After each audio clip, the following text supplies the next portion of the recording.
সমাজের কিছু বংশের মানুষ আছে শকুনের মতো। শকুন যেমন যতই উপরে উঠুক না কেন, তাদের নজর থাকে কোথায় গরু, ছাগল বা বিভিন্ন প্রাণী মরে আছে সেদিকে। কারণ এই মৃত জীব দ্বারা শকুন তাদের আহার করে। তেমনি সমাজের কিছু মানুষ আছে, তাদের নজর থাকে সমাজের কর্মিষ্ঠ বা বেকার শ্রেণীর মানুষের উপরে।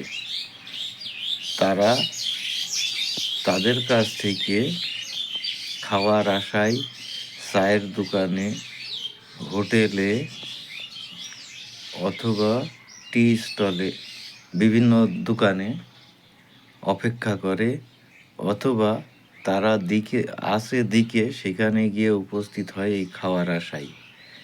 এই শকুন শ্রেণীর মানুষের সংখ্যা প্রত্যেক এলাকায় আছে। আমার এলাকায়, আমার গ্রামের কিছু শকুন আছে। তারা এই গরিব মানুষের জোন নিয়ে টাকা দেওয়ার সময় তাদের কাছ থেকে চায়ের দোকানে চা, বিস্কুট, পান, সিগারেট এগুলা খায়।